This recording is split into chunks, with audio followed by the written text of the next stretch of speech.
Okay, so you know, I've made it known that I'm reading the Shiva Svarajita, and some of the ontology and metaphysics is pretty deep. So I'll read it attentively and carefully enough that I can understand it. You know, thankfully I'm able to understand quite a bit of it. You know, some of it I'll have to go over again to read more attentively. The more you read something, the more you start to understand the inner meaning of it.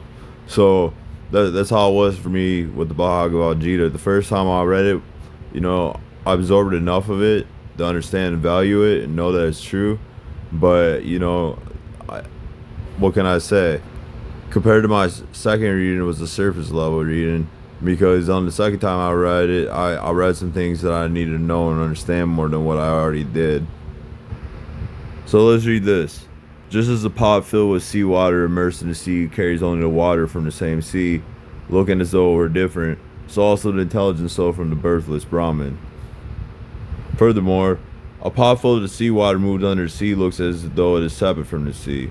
Similarly, the soul looks different and separate from Brahman, though it is the same as Brahman. The cause for the appearance of separateness and difference in the case of the water is the limited enclosure of the pot. Similarly, the cause for the appearance of separateness and difference of the soul from Brahman is the limited adjunct of the mind. In both these cases, if the limited adjuncts of the pot and mind are respectively removed, the water will be the same as the sea. And similarly, after the removal of ignorance, the soul will be the same as Brahman. Now, the Israelites are taught through Moses to strive to be holy, for your Lord is holy. They were to be representatives of God on earth and to be his image bearers. And then, like the path I took in this life, trying to devote myself more to God as much as I possibly could and understand as much as I possibly could from within the framework of Islam, because I knew some Islam was highly developed in understanding and knowledge and wisdom. So I followed the Sufi path. As I learned from who I found out was myself, Rumi in the Mathnawi, I taught to burnish the heart to be the mirror for God in your heart. So you live in your heart as God's image on earth, through your deeds, through your words, and what you bring into reality from out of both. As a servant of God. Because first and foremost, to become godly, you have to strive to serve God before you can become more godly as you humble yourself. So, going through this again and reading it a second time, I can relate this in two different ways. Okay, because I'm the spirit of Brahman. I'm a lower functional emanation of him. I'm actually a lower emanation of a lower emanation of him. I'm a lower form of myself as Vishnu, the Logos and Purusha, Jesus Christ, who Lord Rudra and Shiva is also the Purusha and Logos, as I made known. And I'm not the only one either. I'm not the only Vishnu on earth. There's Lord Purusharama as well. So like, what is called in Islam the spirit of Allah, Ru'Allah, or the spirit of God, and I was also known as a form of God in Christianity. And Christians understand me as God, but I'm not quite Godhead, because they have been taught some things that aren't quite true, and they don't understand the Gospels anymore. Jesus Christ was not authorized to be worshipped as God. He could have been, but he was not authorized to be worshipped as God. He's not Godhead. Now, Vishnu is authorized to be worshipped as Godhead by God, in the Vedic Hindu religion. But those are two different religions. And Jesus Christ was an avatar for Vishnu, the Logos and Purusha once again. So, yeah, it's two different religions for two different peoples. Jesus Christ is someday going to be God again. That was foretold of, in the Book of Revelation. And God, before my wives told me, God himself has told me, I would be God again too. So, although that I thought how nice it would be to be able to provide and support all the people as I love and sustain them and do wonderful things for them. Like God says himself in the Holy Quran or in the Bible, he calls himself blessed, And we've talked about it before. He's blessed because he can bestow love upon those who love him. That's what makes it great to be God anyway. And that's what I was looking forward to. And I had never thought about being God or wanted to be God. I just thought I was a servant and I didn't really understand what it meant to be a spirit. Anyway, so, similarly, the soul looks different and separate from Brahman, though it is the same as Brahman. So I had the same soul as Brahman, God Most High, Yahweh, Allah, El Elyon, Lord Brahma, Lord Prajapati. So the cause for the appearance of separateness and difference in the case of the water, which is the soul, is the limited enclosure of the pot, which is my physical manifestation, my body. People could never expect I could be a lower emanation and manifestation of God upon earth, because they judge me by appearance. Just like Lord Vishnu says as Krishna in the Bhagavad Gita, fools deride me when I descend in my human form. In fact, we'll look it up right here. Fools deride me when I descend in my human form. They do not know my transcendental nature as the supreme Lord of all that be. Yeah, that's in the Bhagavad Gita.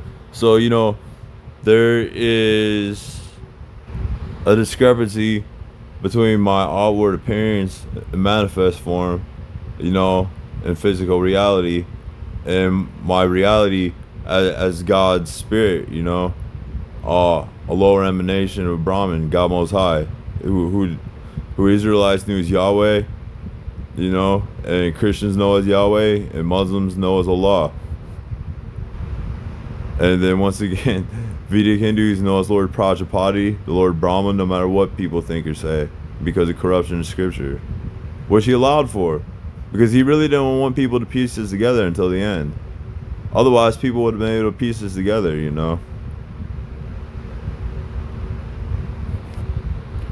So that's one way through my own experience I can personally relate. Another way I can personally relate is similarly the cause for the appearance of separateness and difference of the soul from the Brahman is the limited adjunct of the mind, which is the ego. That is the ego, and everyone has Brahman within them, the Atman, the true self and soul. Because if you know in the Torah and Genesis, God says, my spirit shall not abide in man for longer than 120 years. His spirit, we live through his spirit, because everyone, like, not me, but like human beings, for instance, their souls are fragments of his soul that were given their own free will and consciousness and their own tendencies, their own innate tendencies. And whatever they do is the outcome of their own conscious decisions. Whether they do evil in ignorance or not, it's still their conscious decision to do things. So no one can ever blame God and say, this or that. So when you strive to be more godly and live in the ways that you were supposed to as ordained in your religion, then you are realizing God within yourself, and you're living as his image on earth, whether you're a male or whether you're a female even. Now, the Abrahamic religions didn't know or understand anything about the divine feminine, but the previous Canaanites, they understood the divine feminine, because Asherah is back and Saraswati in the Holy Spirit, El's wife, Asherah. There's a lot of stories that have been preserved that are actually corruption. Don't believe anything you really read about that stuff anymore. The Ugaritic Baal cycle. But when it comes down to it, El was God to the Canaanite people, who was El Elyon to Melchizedek, who I was, who was El Elyon to Abraham, who I was, who was El Shaddai to Abraham, who I was, who was El Shaddai to Jacob and Isaac and Ishmael. So yeah, anyway, back to the ego. Now, like, as a Sufi, like I said, I took the Sufi path. So some of my understanding came from a lot of the Mathnawi. And the Mathnawi, once again, Rumi, who was me, he teaches people to burnish their hearts to be the mirror for God's image, and to live according to God's image in their hearts, to serve him with your utmost being and devote your being to him, so you can become a conduit for God in your words and your deeds that you bring into reality in the world, and how you relate to other people, so you can strive to be godly. That is what the Sufi saints, that is what they strive to attain to, was union with God. Through Fana was his dissolution of the ego. Now, there's this same path in Vedic Hinduism, in devotion to Lord Vishnu and devotion to Lord Shiva. even in devotion to Lord Brahma through devotion to Brahman, like in Vedanta. So what that does, that reminds me of a verse I read in the Rig Veda. Truth is one, though the wise call it by various names. Meaning God is one, but there are many religions in which God has had many names all throughout history, and all those different religions express a relation to the same one God, just in different types of ways. Whether they're monotheistic or whether they're henotheistic, like Vedic Hinduism. So that brings me back to this, which I shared the other day, which I came home from prison to in 2019, my wife's social media post. And what she said, I always say religion is like a car on the road. It doesn't matter the car or the road, it's about the fact you are heading to the same place. Right? Right.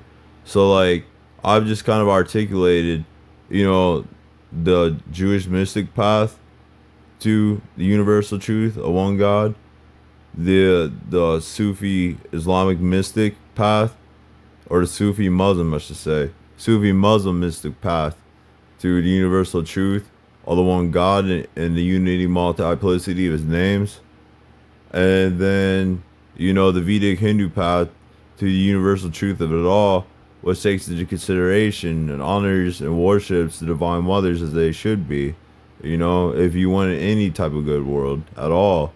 Because if we lose sight of the value of women and their role in the world, and being the other half to how it is this world came to be in the first place, you know, and sustains it as well, as not just a divine mother, you know, but the many different roles and responsibilities of what it means to be the divine mother, like including that sometimes you have to fight, you know, and to cause good against evil, like Durga or Kali, you know. As of course I'll do my other wives now, but you know, they weren't known to be fighters like that. Not at all times. You know, Lady Durrani, who is Bhumi, you know, I read about one of her incarnations where she had to kill one of her own sons because he had been granted a boon of immortality against the Devas. And of course he went out and did evil, and they asked her to eliminate him for his evil, and of course she was the only one that could do it, you know, was his own mother. And while she eliminated him for his evil. So sometimes, you know, there's other stories as well that I don't know of right now, because I'm just now starting to open up the stories. So what little I do know, but like before I never heard of Lakshmi being a fighter.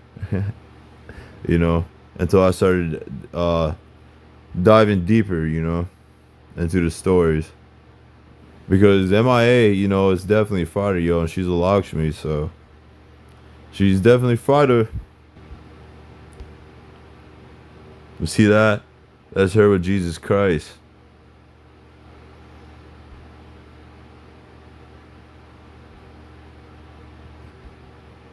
So at the end of the post, she says, path to God is a road that comes from any direction depending on where the person is coming from. The closer you get, when you're about 100 miles to God, you realize that everyone's car is the same in that epicenter. No matter what religion, no matter if you are a monk, a yogi, a priest, a imam, you are all led by the same energy. This is God. God is in everyone. That is very true. If you are enlightened, which just means you've learned to cut out lots of crap, you will see Jesus, meet Buddha, and see Shiva energy, and they know each other. Yeah, it's because Jesus and Buddha were the same person. Unfortunately, I was Buddha, you know. Vishnu is Buddha, so. And see Shiva energy, and they know each other. Yes, we know each other very well. You know, Shiva's me, and I'm Shiva. All these people at some point came at different times to bring you this message and passages to the same place. So that's how things are going now, very well. You know, it's funny, I was talking to everyone earlier, and it's like, you know, I can be patient, more patient now for the sake of the knowledge it is that I'm acquiring in between, you know, waiting for the appointed date. With so many failures, I just kept on striving to know as much as I could, you know, waiting for the appointed date of fulfillment of God's word to me and bringing evil to account. Oh yeah, I wanted to go a little bit more into this. First of all, you know, okay, so the ego. dissolution of the ego is what it's called. The ego is called the dissolution of the ego, or passing away of it, and Sufism is called fana. So when you dissolve your ego, as I was fortunately able to do a while back ago while meditating upon Lord Purusharama's mantra, like I lost a complete sense of self before I came to and realized I was still chanting the mantra. So, I lost and dissolved my ego while meditating upon, a form of Vishnu's mantra, which is great. I really appreciated that I was able to do that. And of course, that's a grace and a mercy as always. That's something that's granted. It's not, and it's something you have to strive for as well. So I made a post about it, and to explain to people my progress. And not only striving to understand Vedic Hinduism for its knowledge and wisdom, but apply it and live it, because I value it, and that's the way I wanted to live my life anyway. I wanted to stop eating animals quite some time ago. I just didn't because I knew I couldn't do anything about food production yet, which I always intended to. So, yeah, I made some necessary lifestyle choices. I quit smoking cigarettes altogether, although I wasn't smoking them very often. Like, I made some sacrifices. No more leaf tobacco, no more alcohol ever again. you know, to do it, to hopefully please them, Vishnu, Purusharama, Shiva, God, everyone, to attain the mercy and grace and mercy I needed to, become better and receive the help I could receive from them to prepare to fight against all this evil on earth, to train basically. So anyway, like when I was a Muslim, I didn't do zikr much, but if I did zikr, I would dissolve my ego in God as well. And Purusharama being a form of God, that is who I dissolve my ego in. So in the Mathnali as Rumi, so for the sake of knowledge and acquiring it by having to put forth the energy, which is more satisfying than just knowing everything instantly, out of devotion, out of striving to know God as much as I possibly can understand about God through the knowledge and wisdom conveyed through the Vedic Hindu scriptures, and about myself, to strive to know God and self as much as I possibly can. Like I can be patient for the outcome, I'm in no rush to bring evil to an account anymore. There's a lot of evil going on in the world, and it will continue to go on until it says in the New Testament, in the Gospel, to the limit of the number of transgressors is fulfilled. I said that as Jesus Christ, Anyway, in the Mathnali, I wrote about the friend. And the friend is God. And God knocks on the door. And then you answer, right? And you're referring to God. You say, it's me. And God's like, I don't know me, I only know an I, So when you're the friend of God, I see it now too. The inner deeper meaning of that is like when you're the friend of God, you strive to do the things He wants you to do first and foremost.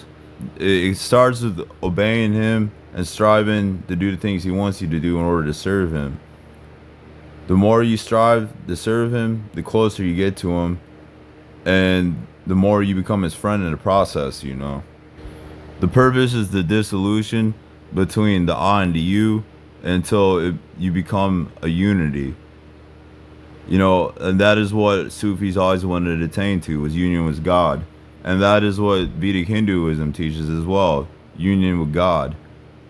Striving to become more godly through service to God and doing the things that He wants you to do so you can become a conduit for Him through your words and deeds that you bring into reality in His cause in relation to other people.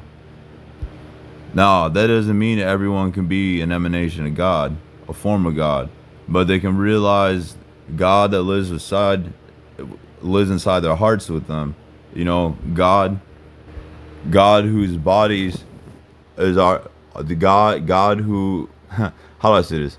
God, which our bodies is the all of His temple. For His Spirit, and for the Holy Spirit, Divine Mother as well, because the space inside the heart For the soul, it is an expression of her being that lives inside of everyone. Do you know your words in the gospel? I taught that it is not what goes into a man's mouth that makes him unclean, but what comes out of it. For the words that you speak come out of your heart. Now, Vak is the force behind speech. Vak, and she's also the force behind wind and air. So inside the heart, she is the space for the soul. She is the space inside the soul. So the words we express that come out of our mouth are actually, she is the power behind that. She's the power behind the air and the sound that forms speech that comes from out of our hearts. Does everyone understand that? Will someone make it to this end? It would be very good for people that make it to this end. I'm gonna YouTube this so we can do a transcript. So there's captions in English or any other language, like Tamil, for instance, or Hindi, or even Korean. So that's how that is. So when God knocks at your door and you're striving to be his friend, there's a dissolution between the distinction between the I and the you until it becomes all unity and multiplicity as a we, where you and God become one in communion with one another when you realize God within yourself. Now, anyone and everyone could realize God within themselves if they strove to, if they made the right conscious decisions. But that doesn't mean you will become God. That doesn't even mean you'll be a form of God as a manifestation of him. More that you realize the God that is within you, and you know God through doing so, and you fulfill life's purpose in knowing God and doing the things which are pleasing to him, by once again being a conduit for him, and your words and deeds, so his energy can be channeled through your energy that you strive to make reality. He could be the energy over yours, that you bring into reality through your conscious efforts, through your free will, as I should say. So I'm almost two-thirds of the way finished with the book now. I started it Thursday night. Started Thursday night around 10 p.m. It's Saturday, 4 p.m. It's not the type of book you can rush. The Bhagavad Gita took me not very long to read at all as compared to this. Bhagavad Gita I read in less than a day each time. But both are truly enjoyable reads. Like, this is very deep in ontology and metaphysics. The Shiva Gita, and it's consistent with what I understand about everything else. Shiva being a full manifestation of Brahman, being worthy of worshipped as Brahman, God Most High, and being authorized to do so as well. Not just having been a form of Brahman and manifestation of Brahman, but having realized Brahman, God in the Most High, within the self. And now I was talking to him earlier, Brahman, Lord Brahma, Yahweh, Allah. I was talking to him earlier, and he told me, he told me it's good to strive to become more godly, to become self again, rather than just being handed to you and everything attained too easily. And he told me, that's true. And yeah, it's definitely true. I know it's true because I know that's why he did make lower forms of himself, which he sacrificed him through to become the basis through which everything was created, to give and imbue life into everything, which is a gift of grace if only people knew and understood. So it would actually cost him something, and so he could also hold people accountable to squandering that gift. So, not only did it cost him something, as in it was painful, in order to create goodness from out of it, but, as lower forms of himself, he puts into effort in striving to maintain goodness in his creation, because as Lord Brahma, or as Yahweh or Allah, that is Brahman the Most High, on soft, that is the Most High, the infinite, manifested into creation in personal form, So like nothing affects him in his creation at all. Not anything affects him at all, except for what he allows to affect him. The way he feels about things is the way he feels about things. But other than that, there's nothing in this creation that can taint his transcendence in any type of way whatsoever. He is completely transcendent, the infinite inside of creation in personal form, mediated through the logos and Purusha, through the logos and Purusha's being, which became the basis for all creation, through the sacrifice. I know I'm reiterating some things, but like we talked about earlier, sometimes you have to reiterate things to really drill it into people so they understand. Not because I'm doing it for the sake of vanity, but people need to understand the convergences of all the religions into the one true, universal, transcendent truth, which is Vedic Hinduism. If we attain some of what was important to us in the old religions, we will most certainly. Like I mentioned the Sabbath, I mentioned Passover, I mentioned Sukkot. Like the things that were important to Jews are still important to Lord Brahma, of the Vedic Hindus, Lord Prajapati, Brahmin even. They're still important to him. They're still important to me. They're still important to him. Good Jews are still loved, just as good Christians are, just as good Muslims are. But like Sunni Islam is garbage. Christian Zionism, which is Trumpism, is garbage, and Zionism is garbage.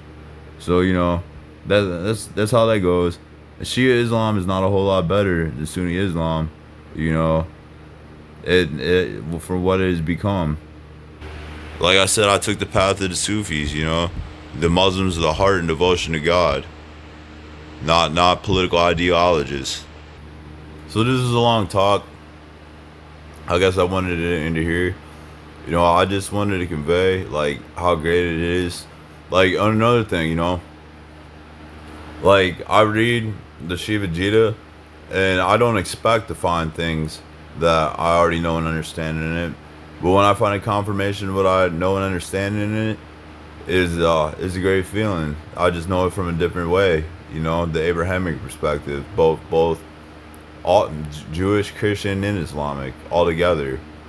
That one Abrahamic perspective of the three different covenants, which people think contradict each other, but actually don't at all, any type of way whatsoever. It's just wrong understanding has led to irreconcilable differences between each other. Like it feels good, but like I don't read this presuming that I know anything in it at all.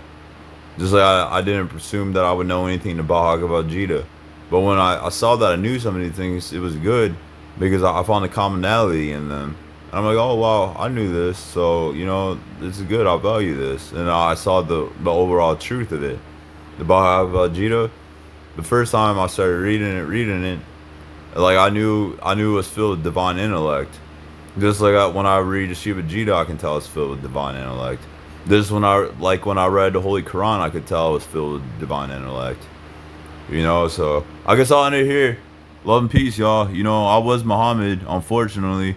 For good Sufi Muslims, I love them very much, or any other Muslims, I love them very much that, reject Sunni Islam and reject Shia Islam and just, follow the guidance that comes to me, that comes to them from me, man, because that's all there is, That's all there is anymore is guidance, The old religions are going to be abolished. Vedic Hinduism will once again be purified, it will be restored, and it will be updated as the one global covenant for the entire world in religion. Just like the Kalkifa prophecies foretold, the restoration of Dharma, that's how it is, Dharma, yo. And what is Dharma? Dharma is the cosmic order of the right way of living, and your duty to apply it. Yeah, something like that. Alright, y'all.